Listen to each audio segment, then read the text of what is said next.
আমি আজি সন্মিলিত প্ৰয়াসৰ দ্বিতীয় বৰ্ষপূৰ্তিত অসমৰ সকলো শুভাকাংক্ষীলে আৰু আমাৰ যিসকল সদস্য আছে সন্মিলিত প্ৰয়াসৰ বিভিন্ন বুকটিপুৰ যিসকল সদস্যসকলে আমি পোনপ্ৰথমেই তেওঁলোকলৈ শুভেচ্ছা আৰু অভিনন্দন জ্ঞাপন কৰিছো।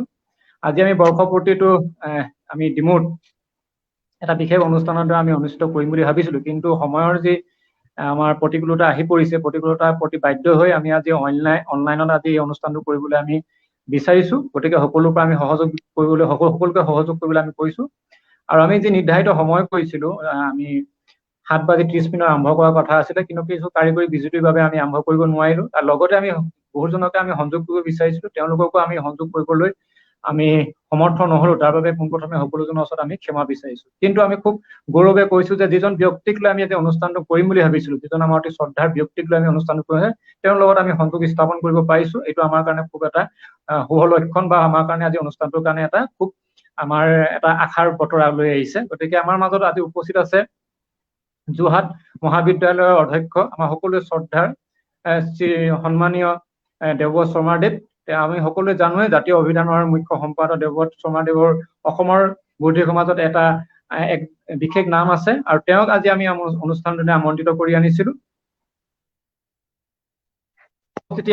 আমাৰ কাৰণে যিসকল সন্মিলিত প্ৰয়াসত যিসকল বুকটিপুৰ লগত জড়িত বিভিন্নজন আমাৰ যিসকল ছাত্ৰ ছাত্ৰী আছে, সেই ছাত্ৰ ছাত্ৰীসকলে মই ভাবো আমাৰ শৰ্মা ছাৰৰ যি মূল্যৱান তেওঁলোকে যিখিনি কথা ক'বলৈ আমি তেওঁক আজি আমাক সেই কথাখিনি শুনাৰ পিছত তেওঁলোকে অনুপ্ৰাণিত হ'ব, আৰু আগন্তুক দিনত এটা সুস্থিৰ বৌদ্ধিক যাত্ৰাৰ বাবে তেওঁলোকে নিজকে আগুৱাই নিব পাৰিব। মই গোটেই অনুষ্ঠানটো আৰম্ভ কৰাৰ আগতে সকলোকে এটা কথা কওঁ যে আমাৰ এতিয়া আমি আমাৰ সন্মিলিত প্ৰয়াসৰ বুকটিপুৰ যি অনুষ্ঠান, এই অনুষ্ঠান যোৱা এটা বছৰত আমি কিখিনি কাম কৰিছিলো, এই কামখিনি মই চমুকে কিছু কথা আপোনালোকৰ আগত মই ক'ব বিচাৰিছো, বেছি সময় নলওঁ। আমি আচলতে এই এটা বছৰত যিখিনি কাম কৰিম বুলি ভাবিছিলো, গোটেই কামখিনি কৰাত আমি সমৰ্থ নহলো। তথাপি আমি কিছু কাম কৰিলো। আমি তাৰ মাজতে কেইটামান কথা মই আপোনাক ক'ব বিচাৰিছো, যিকেইটা কাম আমি কৰিলো। তাৰ ভিতৰত এটা হ'ল আমি শাৰদীয় আড্ডা আৰম্ভ কৰিছিলো। পূজাৰ বতৰত আমি কেৱল মাত্ৰ পূজাৰ ৰংচঙীয়া আমি এটা আৱেগত আমি নিজকে অতিবাহি যাব বিচৰা নাছিলো। আমাৰ যি নতুন প্ৰজন্ম তেওঁলোকক আমি তেনেকুৱা ধৰণৰ খুব এটা পূজাৰ আৱেগত আমি যাব বিচাৰিছো। তেওঁলোকৰ এই পূজাৰ সময়তো আমি শাৰদীয় আড্ডা কৰি তেওঁলোকক আমি গ্ৰন্থৰ প্ৰতি গ্ৰন্থৰ প্ৰতি আকৰ্ষিত কৰিব বিচাৰিছো। তাৰপিছতে আমি দীপান্বিতা সময়তো আমি গ্ৰন্থ উপহাৰ অনুষ্ঠান কৰিছিলো, গ্ৰন্থক আমি উপহাৰ হিচাপে কৰিছিলো। আমি সকলোৱে এই দীপান্বিতা যিটো আমি কৰিছিলো সদৌ অসম ভিত্তিত, আমি যথেষ্ট সদৌ অসম ভিত্তিত নহয়, ভাৰতৰ বিভিন্ন স্থানৰ পৰা আমাক সহায় জনাইছিলে।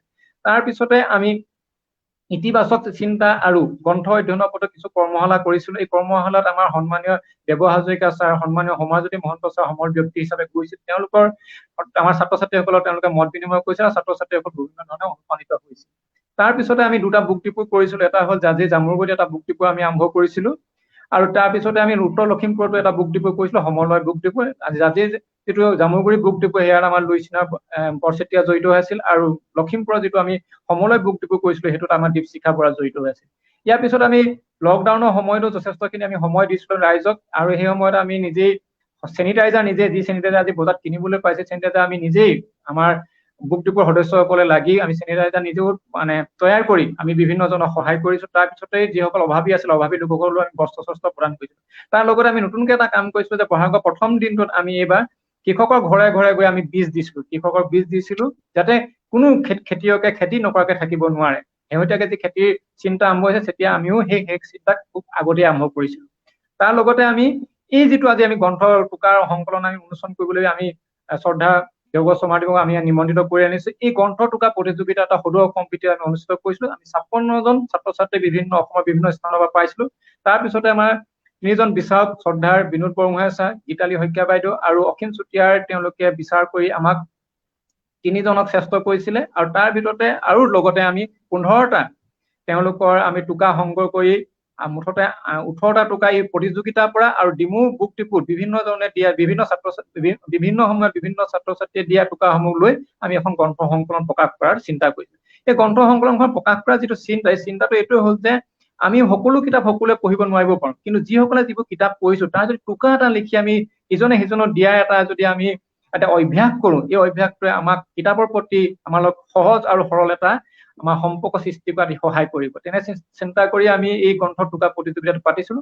এই গ্ৰন্থৰ টোকাসমূহ আছে, টোকাসমূহক আমি এটা কিতাপৰ আকাৰ দি গ'লে আমি গ্ৰন্থ সংকলনখন আমি প্ৰস্তুত কৰিছিলো। আজি এই গ্ৰন্থ সংকলনখনে আমি আজি দ্বিতীয় বৰ্ষপূৰ্তিত অনলাইনভাৱে আজি আমি উন্মোচন কৰিবলৈ আমাৰ শ্ৰদ্ধাৰ দেৱব্ৰত শৰ্মাদেৱক আমি নিমন্ত্ৰণ কৰি আনিছিলো। এতিয়া মই দেৱব্ৰত শৰ্মাদেৱক অনুৰোধ কৰিম তেওঁৰ গ্ৰন্থখন আজি অনলাইনভাৱে উন্মোচন কৰক, আৰু উন্মোচনৰ লগতে তেওঁ আমাৰ ছাত্ৰ ছাত্ৰী লগা গোটেই শুভাকাংক্ষীখিনিৰ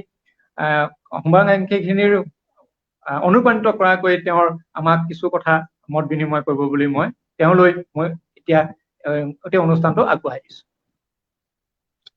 মই প্ৰথমতেই মই জাতীয় ভৱনৰ পৰা কথা কৈ আছো। যোৰহাটৰ জাতীয় উদ্যান পথত অৱস্থিত জাতীয় ভৱন, য'ত অসমৰ উজনি অসমৰ প্ৰায় 100খন জাতীয় বিদ্যালয়ৰ মুখ্য কাৰ্যালয়, লগতে অসমীয়া জাতীয় উদ্যান ইয়াৰ পৰাই প্ৰকাশ পাই আছে, আৰু জাতীয় ইতিহাসৰ কাম চলি আছে মূলতঃ স্বাধীনতা আন্দোলনৰ সম্পৰ্কত 10টা খণ্ডৰ।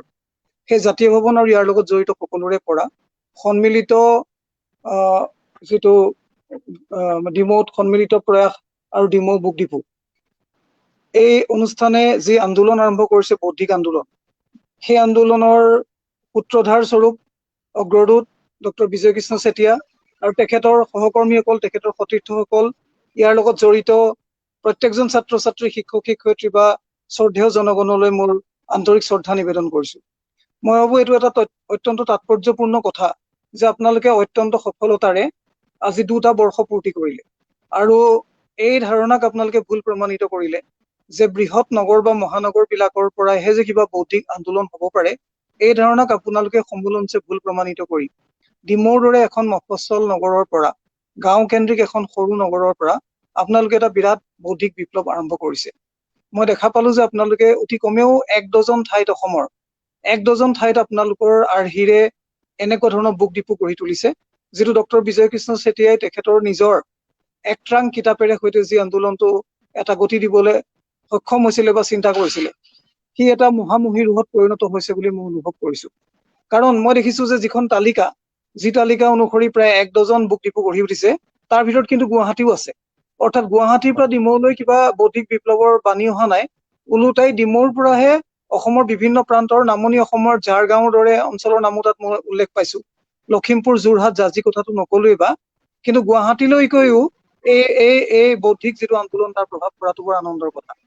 মই এইভাবে আপোনালোকক অভিনন্দন জনাবই লাগিব যে আপোনালোকেই ক'লে, এইমাত্ৰ ডক্টৰ চেতিয়াই জনালে যে শাৰদীয় দুৰ্গা পূজাৰ দৰে এক বিৰাট উৎসৱমুখৰ পৰিৱেশতো আৰু দীপান্বিতাৰ দৰে একেবাৰে প্ৰচণ্ড শব্দ প্ৰদূষণেৰে বিস্ফোৰিত এটা মুহূৰ্ততো আপোনালোকে কিতাপৰ প্ৰতি ছাত্ৰ ছাত্ৰীক বা নতুন প্ৰজন্মক আকৰ্ষিত কৰিবলৈ ভাবিছে যে সেইটোৱে বহুত ডাঙৰ, মই ভাবো এটা সাহসৰ কথা। মানে আমিওতো সৰুৰে পৰা, মই নিজে কোনোদিনেই পূজা হোৱাৰ পৰা কোনোদিনে পূজালৈ মই যোৱা নাই, কিন্তু মই ভাবো যে পূজালৈ, দুৰ্গা পূজালৈ যেতিয়া লক্ষ লক্ষ মানুহ যায়, তাৰ পৰা আঁতৰত থকাটো ধেমালি কাম হৈ নাথাকে।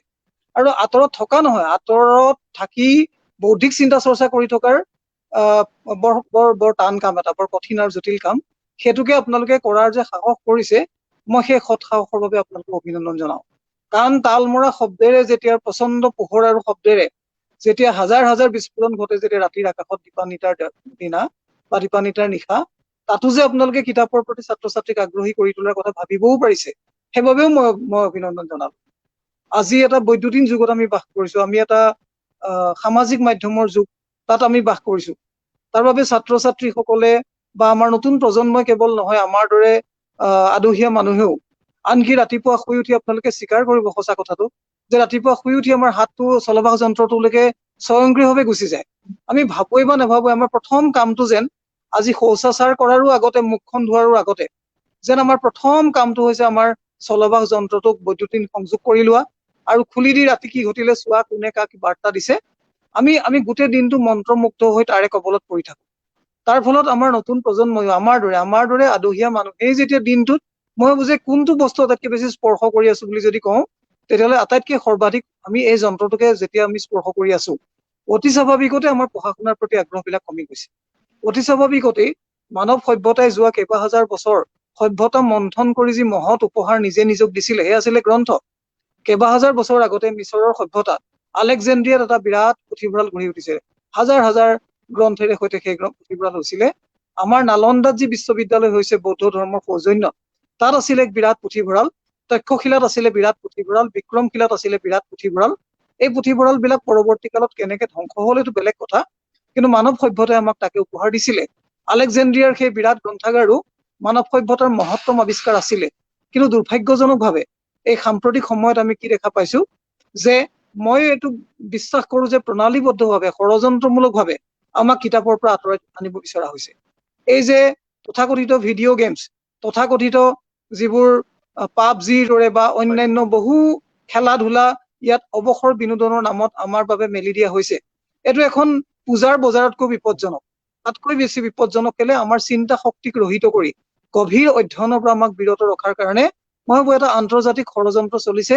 বিশ্বজুৰি পুঁজিবাদী সাম্ৰাজ্যবাদী বহুজাতিক বিলাকে এয়া কৰিছে। গতিকে তাৰ বিপৰীতে থিয় হবৰ বাবে আমাক প্ৰয়োজন গ্ৰন্থৰ। আৰু মই ভাবো যে আমি ভাৰতৰ মানুহ, আমি ভাৰতবৰ্ষৰ সভ্যতালৈ যদিও গৌৰৱ কৰো, ভাৰতবৰ্ষৰ সভ্যতাটো গৌৰৱ নকৰিবলগীয়া বস্তু আছে।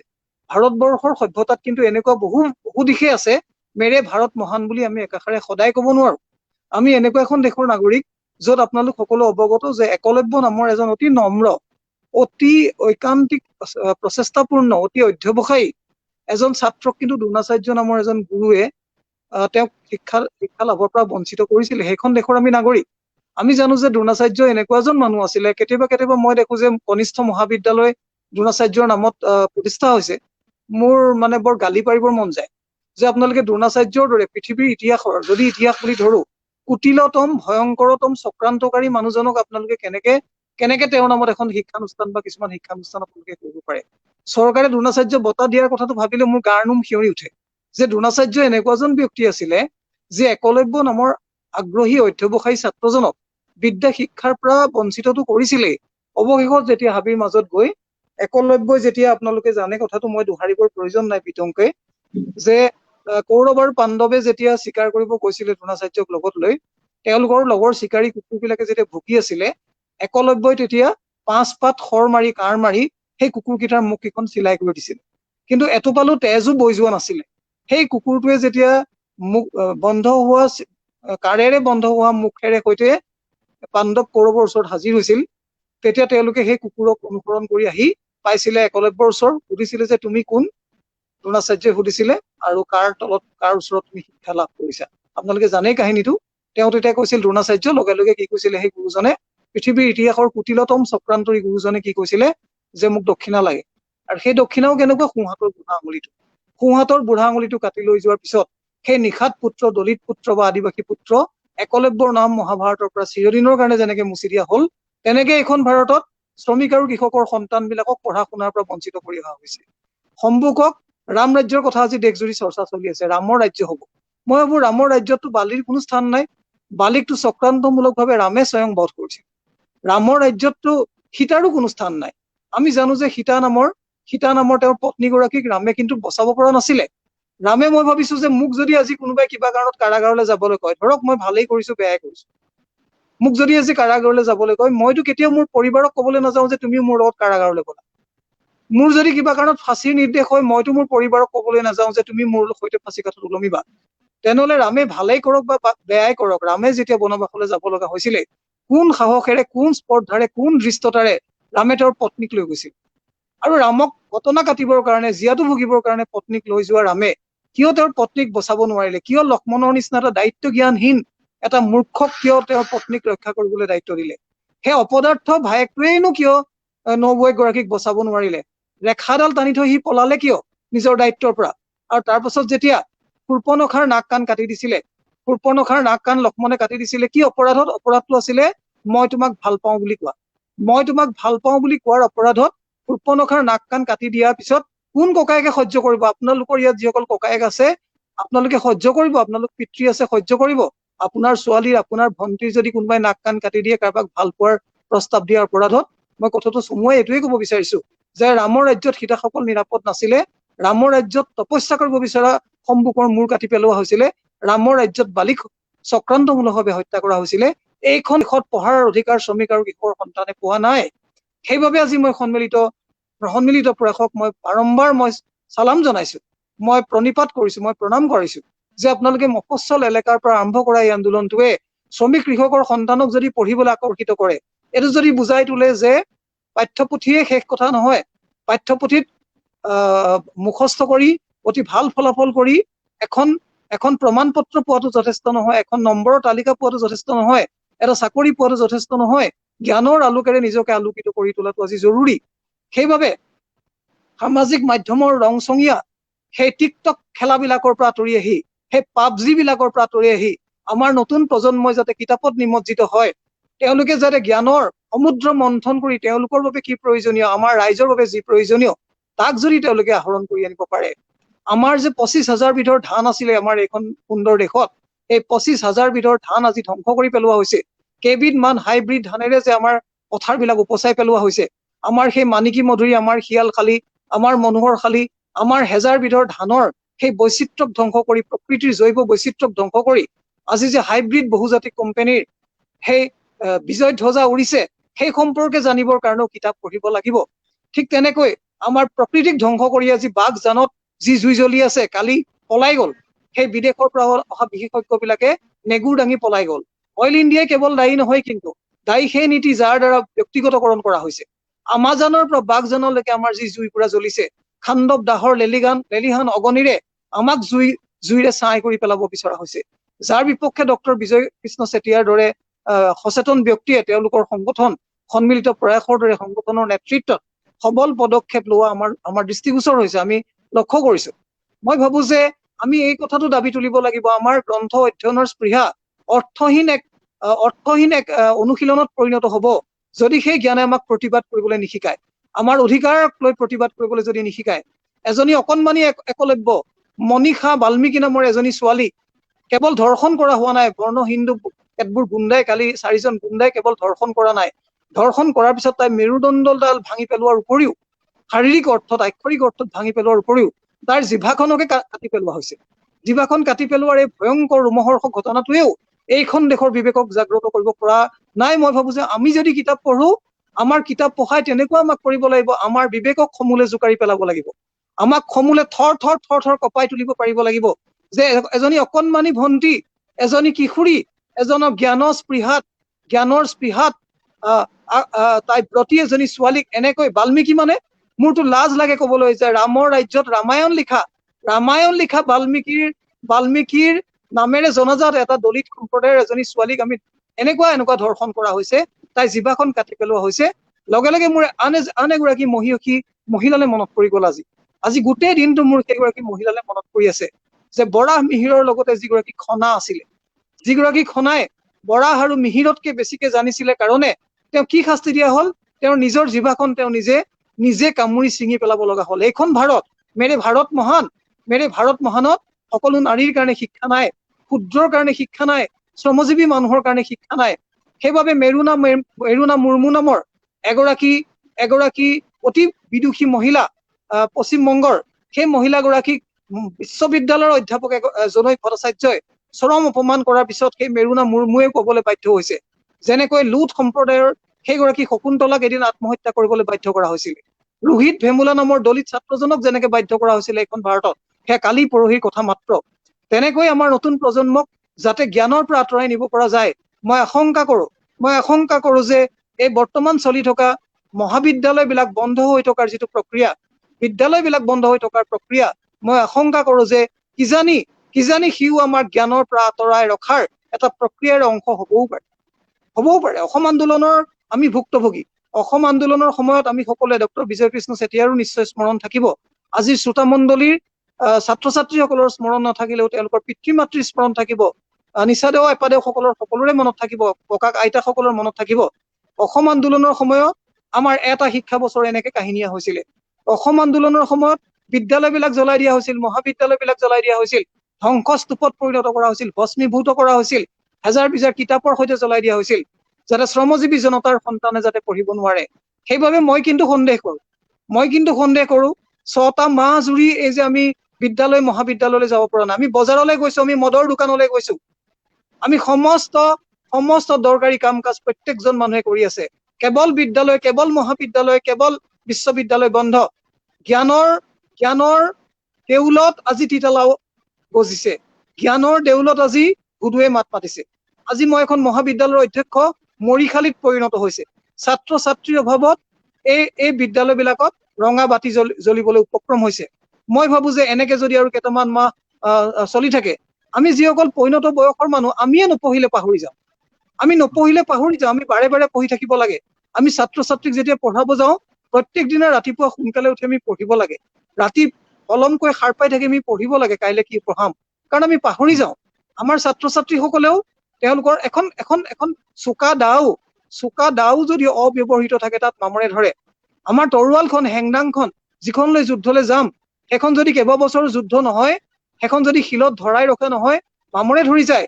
আমাৰ মগজুবিলাক, আমাৰ লক্ষ কোটি ছাত্ৰ ছাত্ৰী আৰু নতুন প্ৰজন্মৰ, নতুন নাৰী আৰু নতুন পুৰুষৰ মগজু তাতো গহৰা গজিব, সেইবিলাকতো মামৰে ধৰিব যদি পঢ়া শুনা নহয়। সেইবাবে মই আহ্বান জনাওঁ, আজি সন্মিলিত বুক ডিপোৱে এই জ্ঞানৰ যি অবিৰাম অন্বেষণ কৰিছে, এই যি অবিৰাম যাত্ৰা, সেই যাত্ৰাৰ ফালৰ পৰা এটা আৱাজ উঠিব লাগে, এটা আৱাজ বুলন্দ হ'ব লাগে। বিদ্যালয় মহাবিদ্যালয় খুলিব লাগিব আৰু আমাৰ ছাত্ৰ ছাত্ৰীসকল নিয়মিতভাৱে যাব লাগিব। আমি কোনো মূৰ্খ নহয়। আমি সামাজিক দূৰত্ব শব্দটো ভুল শব্দ। কিহৰ সামাজিক দূৰত্ব? সামাজিক দূৰত্ব আমি নামানো, শাৰীৰিক দূৰত্ব মানিম। শাৰীৰিকভাৱে ইজনে সিজনৰ পৰা যিমানখিনি দূৰত্ব আমি মানি চলা সম্ভৱ সেইটো আমি কৰিম বাৰু। কিন্তু গোটেই জগতখন ওলাই ফুৰিছে, গোটেই বজাৰত লক্ষ কোটি মানুহ গিজগিজাই ফুৰিছে, তাৰ পৰা বেমাৰ নিবিয়পে নেকি? যে আমি ছাত্ৰ ছাত্ৰীসকলে, সচেতন ছাত্ৰ ছাত্ৰীসকলে, অধ্যাপক অধ্যাপিকাসকলেহে আমি বেমাৰ বিয়পাম নেকি? সেই কথা সঁচা নহয়। যদি বেমাৰ বিয়পে যিকোনো উৎসৰ পৰাই বিয়পিব। সেইকাৰণে ছাত্ৰ ছাত্ৰীসকলে সচেতনভাৱে শিক্ষক শিক্ষয়িত্ৰীৰ তত্বাৱধানত মহাবিদ্যালয় বিদ্যালয়লৈ আহিব লাগিব। নিয়মিত পাঠদান হ'ব লাগিব। আমি দূৰত্ব মানি চলিম বাৰু, কিন্তু জ্ঞানৰ এই চৰ্চাত যতি পৰিব নালাগিব। আমাক জ্ঞানৰ পৰাই আঁতৰাই ৰখাৰ প্ৰক্ৰিয়া হ'ব নালাগিব। ব্যক্তিগতকৰণ আমি নামানো। ব্যক্তিগতকৰণ, বেচৰকাৰীকৰণ, ব্যক্তিগতকৰণ এইটো আমি মানি চলিবলৈ আমি বৰ টান পাওঁ। আমি শিক্ষকৰ চাকৰি নিয়মীয়া নহয়, ঠিকাভিত্তিক। ঠিকা আৰু শিক্ষক এই দুটা শব্দৰ মই ভাবো যে আত্মিক বিৰোধ আছে। কিহৰ ঠিকা? ঠিকা ঠিকাদাৰৰ কাম, শিক্ষা শিক্ষকৰ কাম। ঠিকাভিত্তিক শিক্ষক কেনেকে হ'ব? এই শিক্ষকসকলৰ জীৱনৰ দায়িত্ব কোনে ল'ব? শিক্ষকসকলে এটা নিয়মীয়া দৰমহা পাব লাগিব।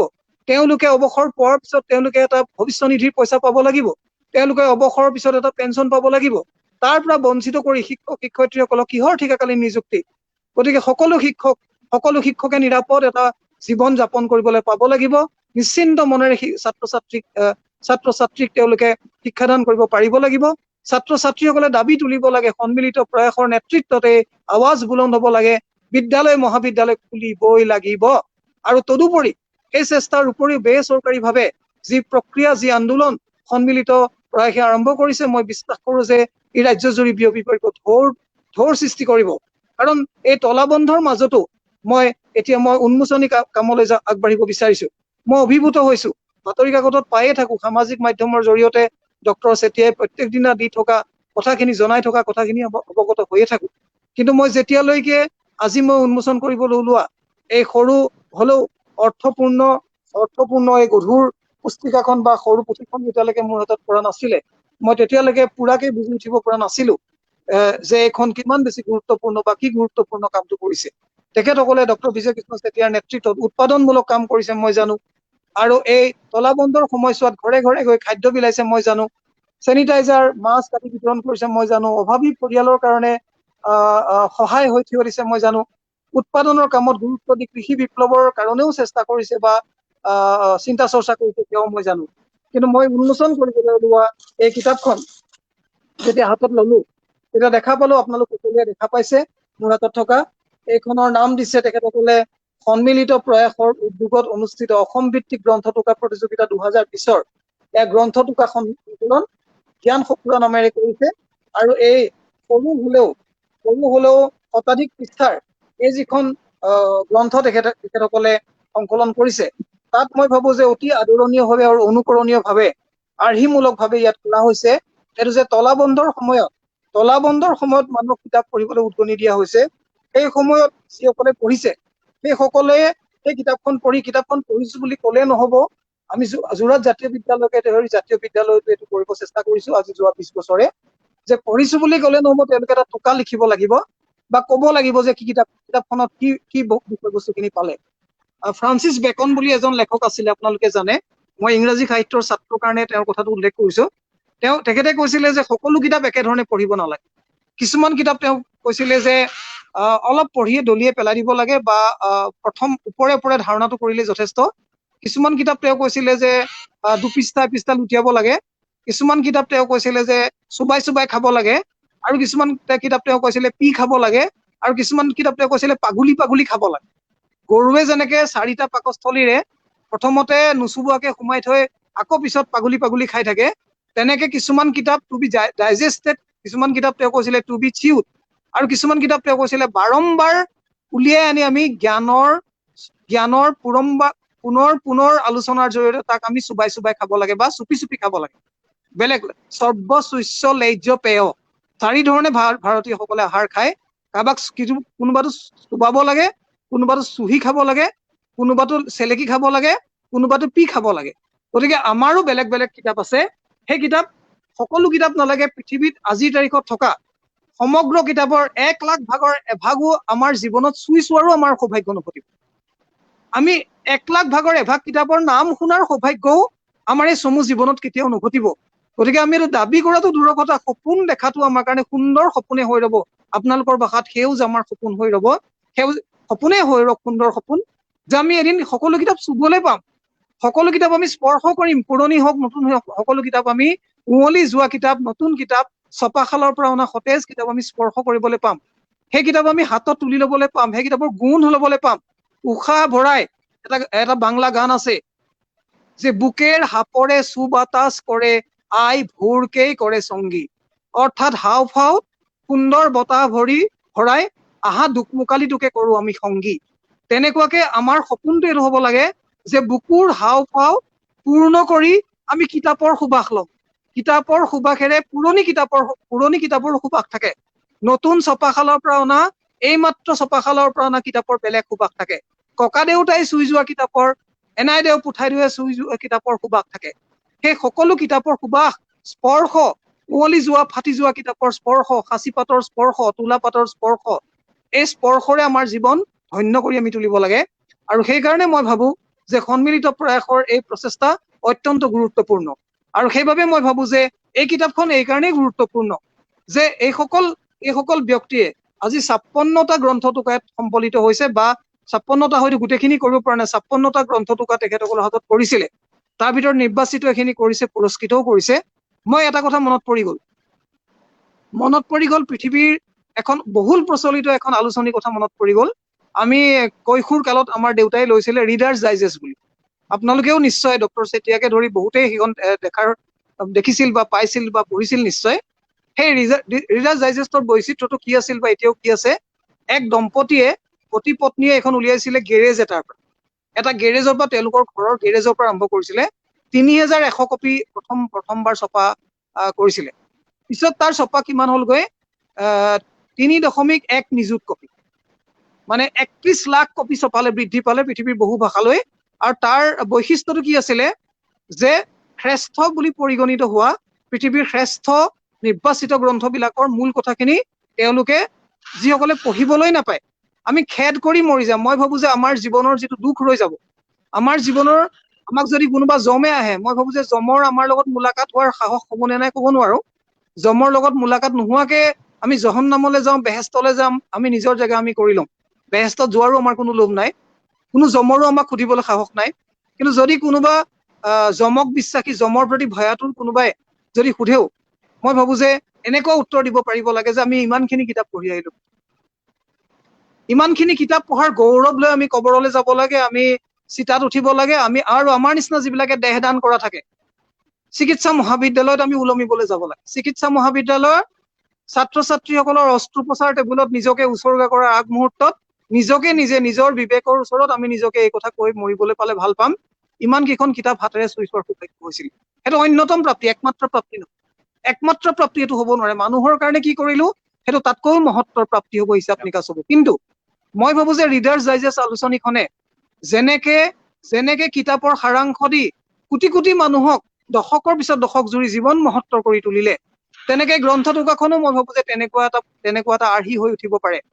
আমি এনেকুৱাও কৰিব পাৰো যে এইখনে এখন আলোচনীত পৰিণত হ'ব পাৰে নিয়মিত, যে যিসকলে পঢ়ে তেওঁলোকে কোনোবাই 1 পৃষ্ঠা, কোনোবাই 10 পৃষ্ঠা, কোনোবাই চুটি, কোনোবাই দীঘল টোকা আমাক কৰি দিলে। আৰু যিসকল আমি সেই কিতাপৰ পঢ়াৰ সৌভাগ্যৰ পৰা বঞ্চিত মানুহ, আমি তাকে পঢ়ি মন তাপৰিয়াম। আমি অন্ততঃ এই বুলি ভাবিম যে কিতাপখন পঢ়িব নোৱাৰিলো, 3 পৃষ্ঠা 5 পৃষ্ঠাত কিবা এটা আমি ধাৰণা কৰিব পাৰিলো আৰু তাৰ পৰা কিজানি মই পইচা গোটাব পাৰিলে কিজানি এদিন মই সেই কিতাপখন পাম। মই এটা সৰু উদাহৰণ দিম, মই সামৰিম, বেছি সময় নলওঁ। মই ডক্টৰ লক্ষীনন্দন বৰাৰ ৰুটছ নামৰ এখন কিতাপৰ সম্পৰ্কত এটা সমীক্ষা প্ৰকাশ আলোচনীত পঢ়িছিলো বহু দিনৰ আগতে, কেতিয়াবা 80 দশকৰ কোনোবা এটা দিনত মই পঢ়িছিলো আৰু বৰ মন গৈছিলে মই প্ৰফেচাৰ আলেক্স হেলিৰ ৰুটছ বুলি কিতাপখন পঢ়িম। তেতিয়াৰ দিনত আমাজন আদি নাছিলে, এনেকে অনলাইন অৰ্ডাৰ দি কিতাপ পোৱাৰ সুবিধাও নাছিলে, আমাৰ চহৰৰ পুথিভঁৰালত এখন নাছিলে, মই চিনি পোৱা কোনেও এখন পঢ়াও নাছিলে। সেইকাৰণে মই বৰ আগ্ৰহে ৰৈ আছিলো কেতিয়ানো পাম। মোক যেতিয়া আলফাই গুলিয়ালে তেতিয়া মই কিছুদিন নক্সাল আন্দোলনৰ প্ৰবাদ পুৰুষ চাৰু মজুমদাৰ ঘৰত থকাৰ সৌভাগ্য ঘটিছিল। আৰু যিদিনা মই চাৰু মজুমদাৰ ঘৰত গলো, মৰণোত্তৰভাৱে যিদিনা গলো, তেখেতৰ পৰিবাৰ লীলা মজুমদাৰ জীয়াই আছিলে, শয্যাশায়ী হৈছিলে, মোক তেখেতৰ কোঠাটোলৈ লৈ গল আৰু কোঠাটোলৈ লৈ গৈ তেখেতক চিনাকি হোৱাৰ সময়তে মোৰ চকুত পৰিল যে তেখেতৰ কোঠাত এক বিস্তৃত এক আলমাৰি আছে আৰু প্ৰথম সেই কিতাপখনে মোৰ চকুত পৰিল। মই 15-20 দিন থাকি, মই কিতাপ পঢ়াৰ বাহিৰে মোৰ কাম নাই, মই আহত তেজ ওলাই থাকে মাজে মাজে, সেই কিতাপখন মোৰ হাতত পৰিল, ৰুটছ কিতাপখন, অৰ্থাৎ আফ্ৰিকালৈ লৈ অনা নিগ্ৰোসকলৰ, কৃষ্ণাংগসকলৰ অতীত ইতিহাস। প্ৰফেচাৰ আলেক্স হেলি বুলি এজন মানুহে 200 বছৰ পিছত তেওঁৰ আজু ককাক কুন্তা কিন্তেক আমেৰিকান শ্বেতাংগ নিগ্ৰো দাস ব্যৱসায়ী বিলাকে লৈ আনিছিল, কেনেকে তাৰে কাহিনীৰে সেইখন আছিলে। সেইখন পঢ়িবলৈ পাই মোৰ জীৱনটো ৰোমাঞ্চিত হৈছিলে, মই ধন্য অনুভৱ কৰিছিলো। কিন্তু মই নপঢ়িলোহেঁতেন যদি মই ডক্টৰ লক্ষীনন্দন বৰাৰ সমীক্ষাটো নপঢ়িলোহেঁতেন। সেইকাৰণে মই ভাবো যে আজি এই যে জ্ঞান সঁফুৰাখনত আজি ইমান কেইজন মানুহে লিখিছে আৰু এই যে টোকাবিলাক দিছে, প্ৰতিটো টোকাই আমাক কিন্তু সেই কিতাপবিলাকৰ প্ৰতি আগ্ৰহী কৰি তুলিব পাৰে। তেনেকে এনেকুৱাও হ'ব পাৰে যে সন্মিলিত প্ৰয়াসে ইমান বিলাক বুক ডিপু খুলিছে, ইমান বিলাক বুক ডিপুত, আজি মোৰ বুক ডিপুতে 15,000 কিতাপ হৈছে। মই সৰু এটা প্ৰতিশ্ৰুতি দি থৈছিলো ডক্টৰ চেতিয়াক যে কিছু কিতাপ দিবলৈ, অন্তত 100খন কিতাপ কোনোবা দিনা তেখেত আহিলেই বা আমি লগ পালে 100খন কিতাপ অন্তত প্ৰথম দিনাই দিবলৈ মই ভাল পাম। ছাত্ৰ ছাত্ৰীসকলৰ কাৰণে ৰোড কাচিয়লি বুলি আমি জাতীয় বিদ্যালয় আন্দোলনৰ যিখন আলোচনী কৰিছো, শ কপি দিবলৈ ভাল পাম, বন্ধু বান্ধৱৰ পৰা সংগ্ৰহ কৰি দিবলৈ ভাল পাম। কিন্তু তাৰ সাৰাংশবিলাক যদি এনেকে প্ৰকাশ হৈ থাকে, তেতিয়াহ'লে কিজানি আমাৰ বৌদ্ধিক আন্দোলনটো আপোনালোকৰ নেতৃত্বতো আৰু জোৰদাৰ হ'ব। মই এইখিনি কথা কৈ ডিমৰ পৰা আপোনালোকে যি ফুলপাহ ৰুইছে, যি গছৰ গুটিটো আপোনালোকে পচাইছে, যাৰ পৰা গজালি ওলাইছে, মই ভাবো যে 12টা পাত আপোনালোকৰ সেই গছজোপাত ইতিমধ্যে অংকুৰিত হৈছে বা বিকশিত হৈছে। মই আশা কৰিম যে এক মহামহী হৈ উঠিব, এক বৌদ্ধিক আন্দোলন হ'ব, বৌদ্ধিক দমনৰ বিপক্ষে, বৌদ্ধিক ফেচিবাদৰ বিপক্ষে। আজি প্ৰেছ চেঞ্চৰশ্বিপ অঘোষিতভাৱে চলি আছে, সামাজিক মাধ্যমৰ ওপৰত দমন আহিছে। আজি ফেচবুকে ৰাজনৈতিক দলৰ হৈ, শোষকৰ হৈ কাম কৰাৰ অভিযোগ উঠিছে।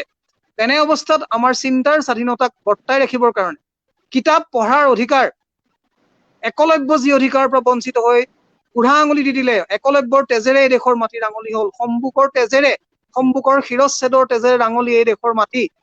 শ্বহীদ সম্বুক, শ্বহীদ একলব্য, শ্বহীদ হৈছে কালি মনীষা বাল্মীকি, শ্বহীদ হৈছে ৰোহিত ভেমুলা। তেনেকুৱা হেজাৰজন জ্ঞান পিপাসুৰ শ্বহীদীৰ তেজেৰে ৰঞ্জিত এই দেশৰ মাটিত মই ভাবো যে সন্মিলিত প্ৰয়াসৰ দৰে হেজাৰ ফুল ফুলক, ৰক্তবীজ হওক, আমাৰ জ্ঞানৰ পিপাসাই এক প্ৰবল আন্দোলনৰ সৃষ্টি কৰক। আৰু আমি কিতাপ হাতত লৈ, আমাৰ কিতাপ পঢ়াৰ অধিকাৰ, আমাৰ কলম হাতত লোৱাৰ অধিকাৰ, লিখাৰ অধিকাৰ, কম্পিউটাৰ হাতত লোৱাৰ অধিকাৰ, চলবা যন্ত্ৰক এটা অস্ত্ৰত পৰিণত কৰাৰ অধিকাৰ, বন্দুক লোৱাৰ অধিকাৰ আমি নাই বিচৰা। বন্দুকৰ অধিকাৰ নহয়, বন্দুকৰ জবাবো কিতাপেৰে দিব পাৰি, কলমেৰে দিব পাৰি। মই ভাবো যে তেনেকুৱা এক প্ৰবল বৌদ্ধিক আন্দোলনৰ স্নায়ু কেন্দ্ৰ হৈ উঠক ডিমৌ, আৰু নেতৃত্ব দিয়ক সন্মিলিত প্ৰয়াসে, আৰু নেতৃত্ব দিয়ক ডক্টৰ বিজয় কৃষ্ণ চেতিয়াৰ দৰে তেখেতৰ সতীৰ্থসকলে। এই আশাৰে মই আজি 2 বৰ্ষপূৰ্তিৰ এই সুন্দৰ পবিত্ৰ মুহূৰ্তটোত আপোনালোক সকলোকে মোৰ সেৱা জনাইছো, কৃতাং জনাইছো। চলমান থাকক এই আন্দোলন। শৰ্মা ছাৰলৈ অশেষ ধন্যবাদ। শিক্ষাৰ যি ঐতিহাসিক পটভূমিত আমাৰ লাঞ্ছিত, বঞ্চিত আৰু শোষিতসকলৰ যি অধিকাৰৰ ক্ষেত্ৰত আমি যি প্ৰাপ্যৰ কাৰণে যুঁজি আছো, আৰু শিক্ষাই তাৰ ক্ষেত্ৰত কেনেধৰণৰ এটা ভূমিকা ল'ব পাৰে, তাৰ পৰা আৰম্ভ কৰি বৰ্তমান সময়ত শিক্ষা কেনেদৰে লোৱা হৈছে, সেই বিষয়েও তেওঁ যথেষ্টখিনি আমাক তেওঁৰ নিজৰ যি উন্মোচনী ভাষণ, এই উন্মোচনী ভাষণৰ গোটেইখিনি কথা আমাক ক'লে।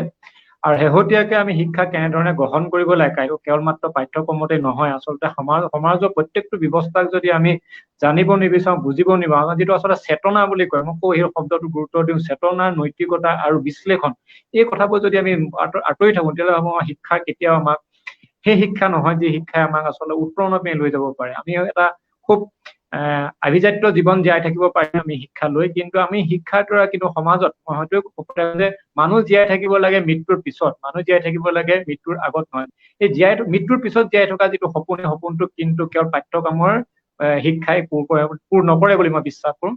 আৰু আজি সঁচাই মই আনন্দিত, দেৱব্ৰত শৰ্মাদেৱৰ দৰে এজন শৈক্ষিক ক্ষেত্ৰত বা বৌদ্ধিক জগতত নিজৰ এটা প্ৰচেষ্টা বা সাহসত তেওঁ এটা যাত্ৰা আগুৱাই নিছে। জাতীয় বিদ্যালয় হওক, জাতীয় অভিধানে হওক, আৰু বিভিন্ন ধৰণে একলব্য প্ৰকাশনৰ বিভিন্ন ধৰণৰ কিতাপৰ ক্ষেত্ৰত তেওঁ নতুন নতুন কিতাপ প্ৰকাশ কৰি আছে। আৰু এই গোটেই কথাখিনি আজি আমি ছাৰক আমাৰ মাজত পাই আমি নথৈ আনন্দিত হৈছো। গতিকে ছাৰলৈ মই অশেষ ধন্যবাদ জ্ঞাপন কৰিছো।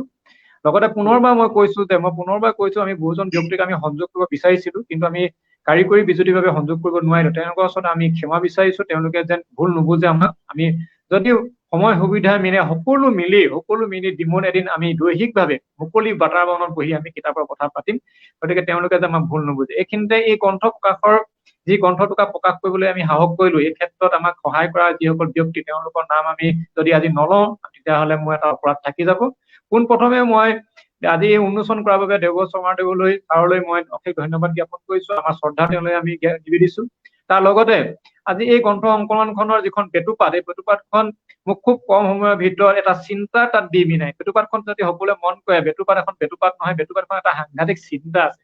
আৰু এই চিন্তাটোক এটা অংকন কৰি দিয়া বাবে, মই চিন্তাটো ৰেখাপাত কৰাৰ বাবে মোৰ বন্ধু জগদীশ বুঢ়াগোহাঁইদেৱলৈ মই ধন্যবাদ জ্ঞাপন কৰিছো, মোৰ কৃতজ্ঞতা তেওঁলৈ জ্ঞাপন কৰিছো। তাৰ লগতে এই পুথিখন আজি লকডাউনৰ সময়ত, যি সময়ত বহু মানুহে ঘৰৰ পৰা ওলাবলৈ ভয় কৰিছে, তেনে সময়ত ডিমৌ অঞ্চলত আমাৰ বাবে সৌভাগ্য যে ডিমৌ অঞ্চলত এটা বাংময় প্ৰকাশন তেওঁলোকে সৃষ্টি কৰিছে। ভাইটি শশাংক হিৰণজ্যোতিৰ সৈতে এটা প্ৰকাশন সৃষ্টি কৰিছে। প্ৰকাশনে আমাৰ লগত যোগাযোগ কৰি কিতাপখন আমাৰ সময়মতে প্ৰকাশ কৰি দিয়াৰ বাবে আমি তেওঁলোকৰ ওচৰত খুব ধন্য।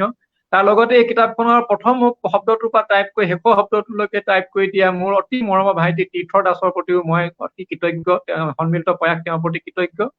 লগতে কিতাপখন বহুবাৰ প্ৰুফ চাইতে আমি এতিয়াও কওঁ যে কিতাপখন আমি যি সময়ত উলিয়াইছো, সেই সময়ত মই নিজেই যিমান সময় দিব পাৰিব লাগিছে দিব পৰা নাই, তাৰ বাবে মই ক্ষমা বিচাৰিছো। গতিকে এই গ্ৰন্থ সংকলনখনত বহুতখিনি ভুল থাকি যাব পাৰে। এই ভুলখিনি কেৱল আপোনালোকে ভুল বুলি নাভাবিব, আমাৰ এটা প্ৰচেষ্টা বুলি গ্ৰহণ কৰি আগৰ দিনত আমি ভুলবোৰ কেনেদৰে কমাব পাৰো তাৰ প্ৰতি আপোনালোকে দিহা পৰামৰ্শ আমাক আগবঢ়াই যাব। আমাৰ ভুলবোৰ কৰিছো বুলি আপোনালোকে আমাৰ পৰা আঁতৰি নগৈ, ভুলবোৰ কৰিছো তেওঁলোকক দিহা পৰামৰ্শ আগবঢ়াই নিব বুলি আমাৰ লগত থাকিব। গতিকে এই ভুলখিনি আঁতৰাবলৈ পূৰ্বা চেষ্টা কৰা গীতালী বাইদেউ, বিনোদ বৰগোহাঁই ছাৰ আৰু ৰূপা গগৈলৈ তেওঁলোকে প্ৰুফ চাই দিয়াৰ বাবে মই তেওঁলোকলৈ এইখিনিতে তেওঁলোকৰ আন্তৰিক আমাৰ কৃতজ্ঞতা জ্ঞাপন কৰিছো। আৰু এই অনুষ্ঠানটো মই বিশেষ দীঘলীয়া নকওঁ, আৰু আজি পুনৰবাৰ কৈছো, আমাৰ অতি ব্যস্ত জীৱনৰ মাজত থকা দেৱব্ৰত শৰ্মাদেৱে আমাৰ মাজত থাকি আমাৰ যিখিনি সময় দিলে, এই সময়খিনিৰ বাবে আমি তেওঁৰ ওচৰত ধন্য। তাৰ লগতে মই দেৱব্ৰত শৰ্মাদেৱৰ এটা বিশেষ গুণৰ বাবে মই তেওঁৰ ওচৰত সদায় মোৰ মাজে মাজে কেতিয়াবা চকুলৈ ওলাই, এই যে গোলাঘাটৰ ঘটনাটো হয়তো সকলোৱে পাহৰিলে, কোনে চুলাই খাইছিলে, কোন ঢুকাইছিলে সকলোৱে পাহৰিলে, কিন্তু তেওঁলোকৰ সেই ঘটনাটোৱে নিথৰুৱা কৰি যোৱা যি সন্তান, এই সন্তানসকলক নিজৰ সন্তান বুলি লৈ তেওঁলোকক যি ধৰণে দেৱব্ৰত শৰ্মাদেৱে এটা জীৱন দিব চেষ্টা কৰিছে, এইটো কিন্তু আমাৰ বাবে সদায় এটা সাহস, অনুপ্ৰেৰণা, আৰু ই আমাৰ বাবে এটা জীৱনৰ এটা আদৰ্শ হিচাপে আমাৰ বাবে আমি গ্ৰহণ কৰিছো। গতিকে এইবাবে মই দেৱব্ৰত দালৈ পুনৰবাৰ মই তেওঁলৈ মোৰ প্ৰণাম জনাইছো, আৰু দেৱব্ৰত দাৰ লগতে দেৱব্ৰত শৰ্মাদেৱৰ লগতে বাইদেউলৈও আমাৰ শ্ৰদ্ধা জ্ঞাপন কৰিছো। এইখিনি কৈ মই এই অনুষ্ঠানটো সামৰিব বিচাৰিছো। মোৰ ফালৰ পৰা মই সন্মিলিত প্ৰয়াসৰ লগত জড়িত প্ৰত্যেককে পুনৰবাৰ, আৰু বিশেষকে ডক্টৰ বিজয় কৃষ্ণ চেতিয়াক মোক এইখিনি কথা ক'বৰ সুযোগ দিয়াৰ বাবে ধন্যবাদ জনাইছো। ধন্যবাদ। প্ৰত্যেককে সেৱা, প্ৰণাম, খুবটাং লংময়। আমি অনুষ্ঠানটো সামৰিম, আৰু এই অনুষ্ঠানটো আজি মই যিটো এই অনুষ্ঠানটো কৰিবৰ ক্ষেত্ৰত কাৰিকৰীভাৱে আমাক সহায় কৰি দিয়া মোৰ ভাইটি সৌৰজ্যোতি দত্তলৈ মই এইখিনিতে ধন্যবাদ জ্ঞাপন কৰিছো, আৰু মই অনুষ্ঠানটো সামৰিছো। আৰু অনুষ্ঠানটো সামৰাৰ আগে মই ক'ব বিচাৰো যে আমি এটা শিক্ষামূলক ভ্ৰমণ কৰিছিলো ধেমাজি সুবাহিতে। আপোনালোকে সকলোৱে জানে যে ধেমাজি সুবাহিত আমাৰ সকলোৱে খুব শ্ৰদ্ধাৰ প্ৰাঞ্জল বুঢ়াগোহাঁইৰ নেতৃত্বত এখন বিদ্যালয় তাত গঠন ইতিমধ্যে তাত স্থাপিত হৈছে। আৰু বিদ্যালয়খনে কেনেধৰণৰ বিদ্যালয় মই নকওঁ, আজি আপোনালোক সকলোৱে যাব, সময় বহু আপোনালোকৰ হাতত যদি সময় হয় ধেমাজি সুবাহিলে যাব। এটা খুব প্ৰাকৃতিকভাৱে মনোৰম এখন ঠাইত এখন বিদ্যালয় গঢ় লৈছে, আৰু সেই বিদ্যালয় লিভিং স্কুললৈ আমি ডিমৌৰ ছাত্ৰ ছাত্ৰীসকলক লৈ গৈছো। লৈ যোৱা গোটেই ঘটনাটোক লৈ মোৰ ভাইটি বিটু চেতিয়া, শান্তনু আৰু ভাৰ্গৱে এটা ভিডিঅ' তৈয়াৰ কৰিছে। ভিডিঅ'টো আমি খন্তেক সময়ৰ পিছতে আমাৰ ইউটিউবত আমি মুকলি কৰি দিম আৰু ভিডিঅ'টো আমাৰ ফেচবুকৰ যি পেজ আছে সন্মিলন তাত আপোনালোকে চাব পাৰিব। আৰু আজি অনুষ্ঠানটো সকলোৱে সময় দিয়ে, যিসকলে ইমান ধৈৰ্য সহকাৰে আমাৰ অনুষ্ঠানটো তেওঁলোকে ইমান সময়লৈকে আমাৰ লগত সংগ দিলে, তেওঁলোকলৈ পুনৰবাৰ ধন্যবাদ জ্ঞাপন কৰি শৰ্মাদেৱলৈ পুনৰবাৰ ধন্যবাদ জ্ঞাপন কৰি অনুষ্ঠানটো মই আজিলৈ সামৰিছো। সকলোজন কুশলে থাকক, ধন্যবাদ।